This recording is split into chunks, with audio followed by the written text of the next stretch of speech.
Our eyes automatically turn aside when we see a decayed carcass of a dog. Similarly, it is called sense control, when our senses naturally turn away from sensory objects. In the Bhagavad Gita, Lord Krishna mentioned sense control, that is Dhamma, as one of the divine qualities. One cannot enhance their moral status without controlling their senses. Sense control is the foundation for spiritual evolution. One cannot travel in the direction of God without controlling their senses. Without traveling in the right direction, one cannot attain the ultimate state. The self-knowledge is not sustained if one does not possess the sense control. The wavering of senses is only the root cause of one's restlessness. The senses must be punished, conquered, and driven in a disciplined manner. Lacking sense control leads to mental ill health. Self-control and sense control nurture the foundation for self-realization. One cannot look at his reflection without a mirror. Similarly, one cannot know himself without controlling the senses. Conquering the senses is more difficult than conquering the world. The divinity doesn't reveal itself until and unless the world disappears. The world does not vanish until the senses are controlled. The senses represent domestic horses. Humbling and befriending them requires effort from our end and the grace of God. Tyagaraja said, "However great one may be, they are but slaves to lust and gold." One cannot control the senses while contemplating upon the sensory objects. Sense control can be achieved only by contemplating upon the self. The controlled senses beget good, and the uncontrolled senses beget bad. If the senses are under one's control, they will not be disturbed even if the entire world rebels against them. The secrets of nature get revealed to them, whose senses are under their control. We think that our enemies are external. However, our senses are our real enemies. We believe that the snakes reside somewhere in the anthills. But our senses are much more dangerous than snakes. When a snake bites, we merely lose our bodies. But uncontrolled senses lead us towards several filthy births. What does Lord Shiva indicate by decorating himself with the snakes? It only shows that he has decorated himself with the ornaments called controlled senses. This world does not ask us to get deluded. We get deluded only because of our senses. Only our senses provoke us to look into the world and mislead us.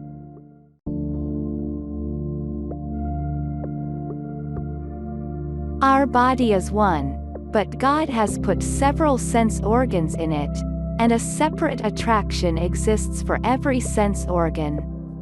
Once, a devotee belonging to the kitchen cabinet of Bhagavan Ramana asked him, "Of all the spiritual practices, which is the most difficult one?"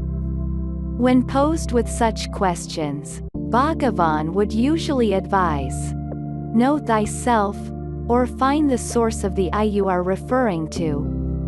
However, in this context, Bhagavan replied, "Every sense organ is dragged towards a particular sensory object. Therefore, to withdraw the senses from the sensory objects towards which they get attracted is the most challenging form of spiritual practice."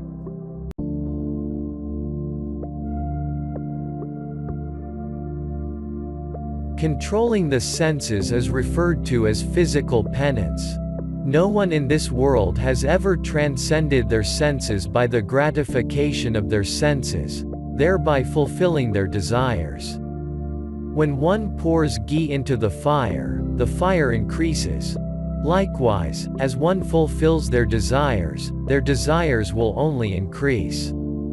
Therefore, in the Bhagavad Gita, Lord Krishna called the desires Mahashani, that is, the great planet of Saturn. If one fulfills their desires, they will ruin themselves in the source. Conquering a desire gives more joy than satisfying it. The joy attained by controlling a desire is much greater than the joy achieved in fulfilling it. That peace and joy are indescribable, the effect of which is not known immediately. It takes some time to understand their impact. One cannot transcend their desires merely by fighting against them. If one's yearning to attain God increases, their petty desires will diminish. This great desire to reach God will drive away the nature-related petty desires. Suppose you are planning to visit a cinema theater to watch a film. But if someone advises that you visit a hospital immediately as you possess a heart-related ailment, you then rush towards a hospital and not a cinema theater. The petty desire to watch a film will get driven away in this process.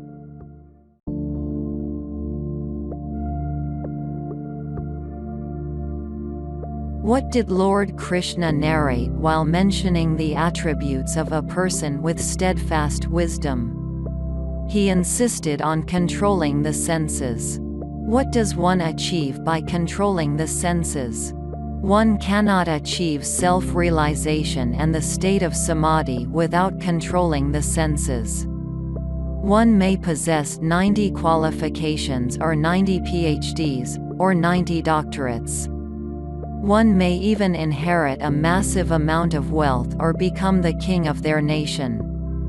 Irrespective of whatever one may possess, without controlling the senses, one cannot achieve the state of samadhi.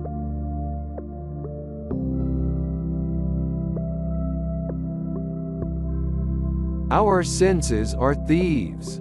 They are demons. Only our senses deprive us of peace and bring us sorrow.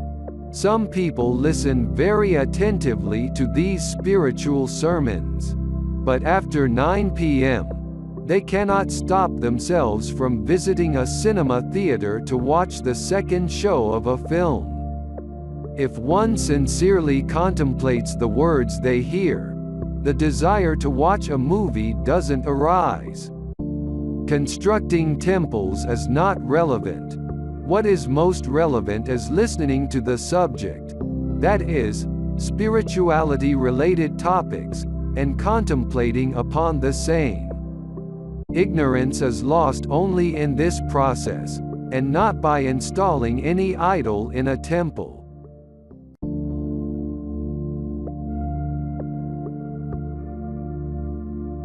Whatever we intake from our mouth, we consider only that to be our food. Whatever we listen to, irrespective of whether it is good or bad, also constitutes our food. Whatever we watch with our eyes, regardless of whether it is good or bad, also constitutes our food. Therefore, Gandhiji possessed a toy relating to the 3 monkeys, which closed their mouth, eyes, and ears. What does the monkey closing its mouth indicate? It indicates that one should not speak the bad. What does the monkey closing its eyes indicate? It indicates that one should not see bad. What does the monkey closing its ears indicate? It suggests that one should not listen about bad. Why is it so? Whatever we watch with our eyes, hear through the ears, or speak with the mouth also constitutes our food. Hence Gandhiji always possessed that toy relating to the 3 monkeys. Gandhi ji की बंदर 3 नटखट प्यारे और सुंदर। गांधी जी की बंदर 3 नटखट प्यारे और सुंदर। सीख हमें देते अनमोल, सीख हमें देते अनमोल। बुरा न देखो बुरा सुनो ना, बुरा न देखो बुरा सुनो ना। बुरा कभी ना बोलो बोल, बुरा कभी ना बोलो बोल। गांधी जी के बंदर जैसे अच्छे काम करेंगे हम। बुरा न देखे बुरा सुने ना, बुरा कभी ना बोले बोल, बुरा कभी ना बोले बोल। गांधी जी के बंदर तीन, नटखट प्यारे और सुंदर। याद रखेंगे उनकी बातें, याद रखेंगे उनकी बातें, जो सीख हमें देते अनमोल, जो सीख हमें देते अनमोल।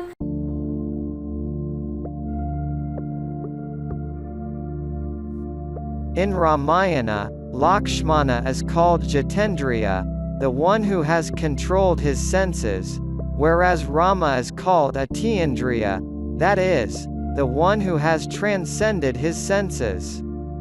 Atindriya implies supreme self, as he has no senses to control and is beyond them. When Bhagavan Ramana was suffering from sarcoma, a cancerous abscess, in his hand, one of the devotees asked him, "Bhagavan, how are you able to bear the pain?" Bhagavan replied, "It is only when you tell me I become aware that I possess a body, which has two hands, one of which is inflicted with abscess. It is the ultimate state. But, when the body does not exist for Bhagavan, how can destiny, the world, or the senses ever affect him?"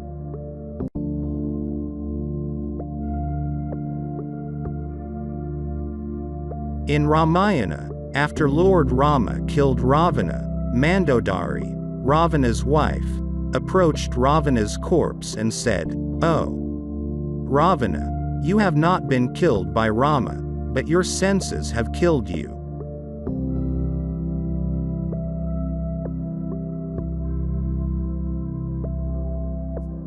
Adi Shankara said, "If one tries to attain liberation by leading a sensual life enjoying the sensual pleasures, it is as good as attempting to cross an ocean on the back of a crocodile." He further said, "A person consuming porridge ensures that the same remains on his tongue for a longer period. It is because once the food crosses the tongue, one cannot cherish its taste. However, one who consumes castor oil tries to gulp it down immediately. Sense control is possible only when one enjoys controlling the senses like eating porridge."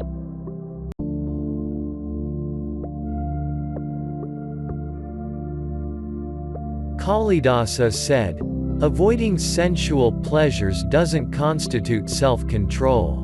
True self-control lies in not being tempted when the object of temptation is in front of you."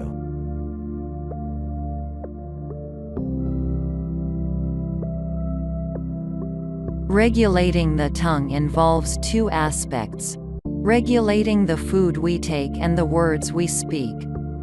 We are always cautious regarding what goes inside, that is, the food, but not at all concerned regarding what comes out, that is, the words we speak out.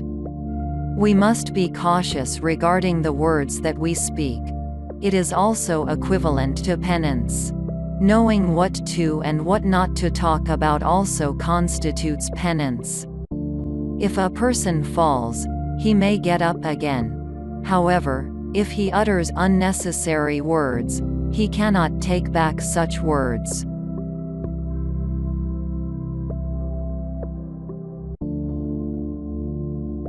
Of all the regulations, the regulation of food is the most important. Bhagavan Ramana, who always declared that self alone exists, said, "Regulation of food and holy company are enough to get liberated." Even in the Bhagavad Gita, Lord Krishna said, "Yuktahara viha rasya." It implies that one should intake the right food suitable to their body in appropriate quantities. Even the body is our guru, as it warns us when we overconsume. Bhagavan Ramana said, "Once one finishes eating their meals, one should be able to get up as hastily as one comes running and sits down to take their meals. One should not eat more for the sake of taste. One should respect their stomach and not their tongue while taking their food. Food regulation not only bestows physical health but also controls the mind. Follow these food-related regulations. 1. Offer your food to God and then eat. 2. Eat sattvic food. 3. Eat moderately. 4. Eat with the money which has been earned righteously. 5. Take your food on time. An Ayurvedic book states, even if you have 100 tasks, keep them aside. Take your food on time and then carry on your work. The sense control of Sri Krishna Chaitanya was such that even if anyone put sugar on his tongue, not even a sugar particle got wet due to saliva. So one could take back the sugar. Concerning food habits, Gandhiji can be considered a role model. Once, Rabindranath Tagore invited Gandhiji for dinner. Gandhiji usually followed a simple diet.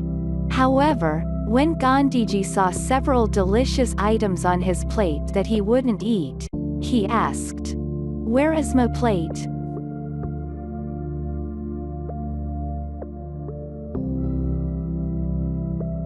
Sant Gyaneshwar said, as long as a person craves to enjoy the physical or mental pleasures, he cannot transcend his lust and anger. As he craves pleasure, he searches for enjoyment in the market. The fancy shops and shopping malls emerged only due to this. Only for his enjoyment, a person buys a woman's body in the market in the name of marriage. That body bestows him with the greatest enjoyment in the world. Gradually he gets distanced from his parents as he craves that enjoyment. Swami Vivekananda said, marriage is merely a nervous satisfaction. Once, a devotee wanted to ask Sri Ramakrishna, "How can I overcome the desire relating to sex?" The devotee feared that Sri Ramakrishna would suggest strict spiritual practices or penance to him. However, he finally took the courage to pose the question. Sri Ramakrishna replied smilingly, "Surrender unto Divine Mother wholeheartedly. Pray to her asking to bless you with the strength to transcend this desire. With the Divine Mother's grace, you can easily transcend the desire for sex."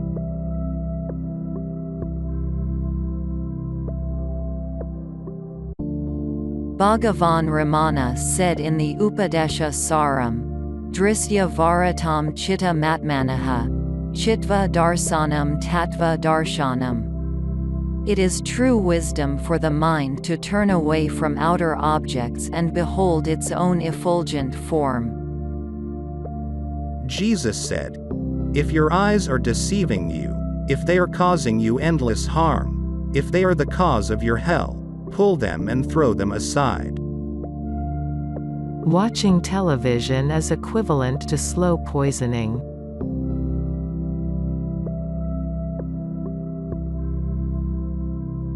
Abusing others alone does not constitute a sin.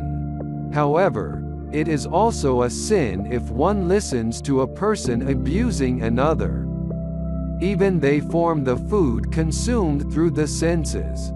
When one is bound to hear about the bad or unpleasant about others, even if they utter a lie to move away from that place, God will ensure that they will not incur any sin of having told those lies.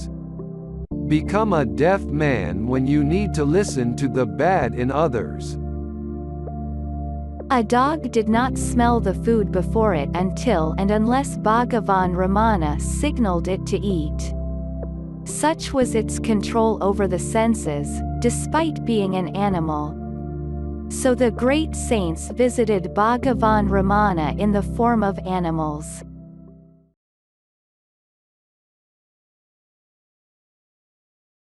ఇప్పుడు ఏం చెప్పారంటే ఎంతో కొంత వైరాగ్యం ఉండాలి మనిషి, ఎంతో కొంత వైరాగ్యం ఉండాలి. మన మనస్సు బాహ్య ముఖానికి వెళ్తానికి కారణం కూడా వైరాగ్యం లేకపోతే అసలు అసలు ఉండవలసినంత కొంచెం కూడా వైరాగ్యం లేదు. ఉండవలసినంత కాదు, కొంచెం కూడా మనకు లేదు. ఉండవలసినంత ఎలాగా లేదు, కొంచెం కూడా మనకు లేదు. ఒకటి ఈ అభ్యాస వైరాగ్యం అంటిపెట్టుకుని ఉండాలి. అభ్యాస వైరాగ్యం లేకుండా మీకు తపస్సు లేకుండా ఇంద్రియములు కానీ మనస్సు కానీ స్వాధీనం అనగదు. అది అడిగితేనే కానీ మీకు లోపలున్న శక్తి, లోపలున్న జ్ఞానం, లోపలున్న ఈశ్వరుడు మీకు స్వరూపంగా వ్యక్తం కాదు. ఈ అనగాలి, మాట అనగాలి. ఇప్పుడు కూడా నాకంటే మీరు అదృష్టం ఉంటుంది. ఏం చేయాలంటే ఒకటి ఏకాంత వాసం, రెండు మౌనం, మనోనిగ్రహానికి సహకరిస్తారు.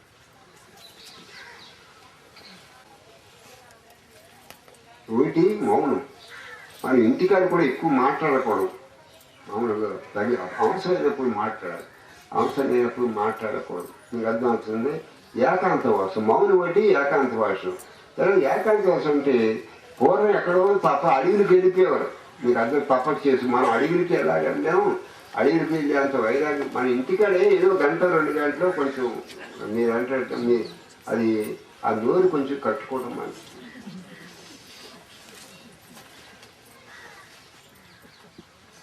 మనం ఎక్కువ మాట్లాడితేనే మన ఎవడో గౌరవంగా అదే బాగుతూ ఉంటాడు. వదిలేనంటే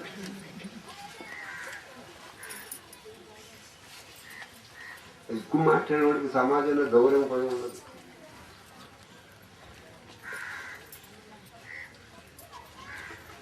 ఈ రెండు మనం అలవాటు చేసుకోవాలి. ఏంటి? మౌనం. ఎంతమంది రోజు మౌనం ఒకటి, ఏకాంత వాసం ఒకటి.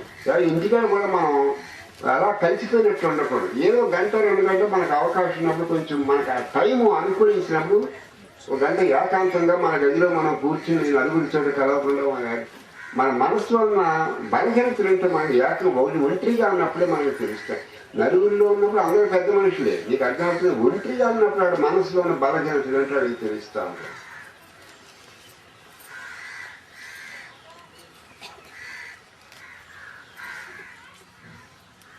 ఈ రెండు మనకు మనస్సు స్వాధీనం చేసుకోవడానికి ఈ రెండు ఉపయోగపడతాయి. ఏమిటి? ఏకాంతవాసం, 2 మౌనం. అంటే మౌనం అంటే బొత్తిగా రోజు తరబడి నోరు మూసి కూర్చోక్కర్లేదు. బాగా అవసరమైనప్పుడు మాట్లాడాలి, అవసరం లేనప్పుడు మాటలు తగ్గించుకోవాలి. దానివల్ల మనకి ఏమవుతుందంటే శక్తి కలుగుతుంది. అయితే మాటలు తగ్గించుకోవాలి. మీకు అర్థమవుతుంది. తర్వాత ఈ వైరాగ్యానికి ఎంతో కొంత వైరాగ్యం ఉండాలి, లేదా అభ్యాసం ఉండాలి. తపస్సు దేనికి?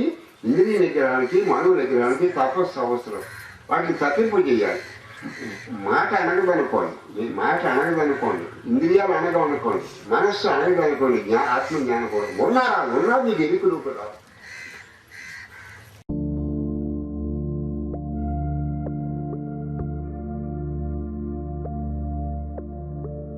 Why is a body required? It is because the body constitutes of senses.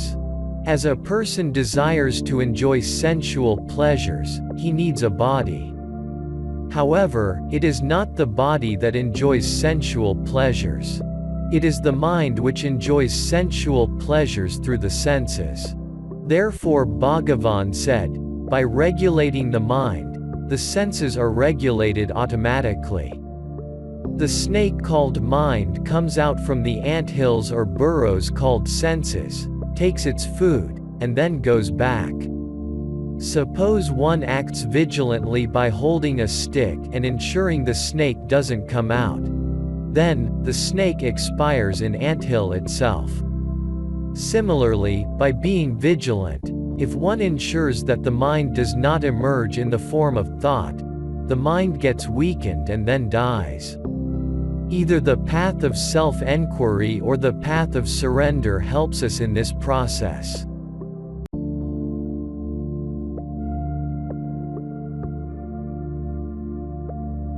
Bhagavan Ramana said in The Marital Garland of Letters, "Why dost thou sleep when I am dragged or outraged by others, O Arunachala?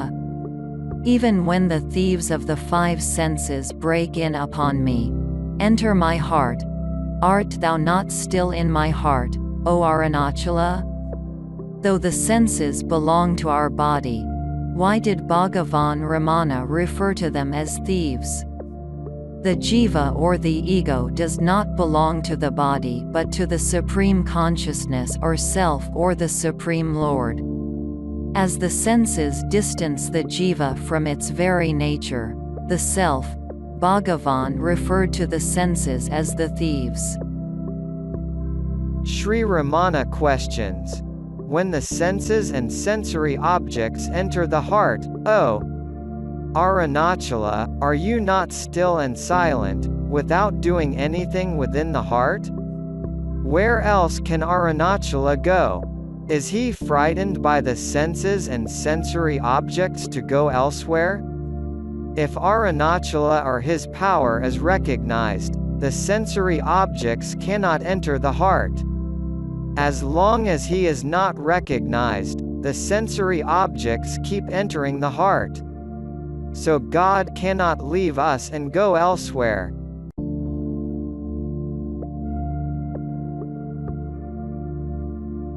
The Maya or cosmic illusion is not within our control. If the Maya is within God's control, we are all within the control of Maya. Therefore God is dictating all the jivas based on his Maya. So how can we transcend our senses? How can we conquer our minds? How can we gain spiritual strength? If we have to transcend the senses and mind, we need to be more powerful than them. Then how can we acquire such strength? It is possible only through devotion.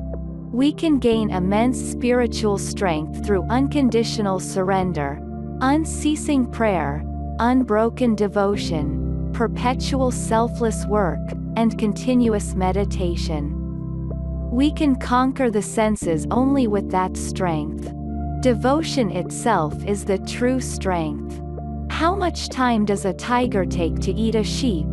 It takes significantly less time.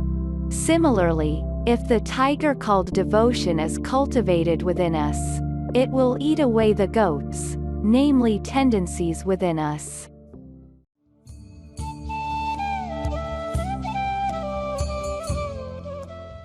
Service. That's the only way, because as long as the senses are engaged to satisfy our own self, they will agitate us, and then we will start committing activities or doing things which we are not supposed to do, and then ultimately we'll become full of fault. But if we engage our senses in serving Krishna, then they are under our control. There is no harm in using the senses, but use it for Krishna. This is something like, when you can't play with a snake. A snake is definitely going to bite you because it has poison.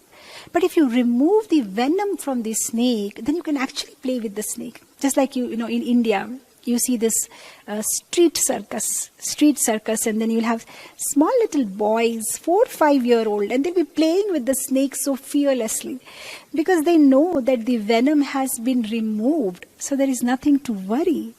So same thing with us. The venom of the senses is when we try to please ourselves. But when we remove the venom, that is, we engage our senses in Krishna's service and purify them, then those senses become our best friends. Krishna, Krishna, Krishna lage. Sab Krishna, Krishna, Krishna. Sab Krishna, Krishna, Krishna lage. Sab Krishna, Krishna. Food regulation, holy company, and reading holy books aid us in controlling the senses. A quote from Sadhguru Sri Nanagaru's speech.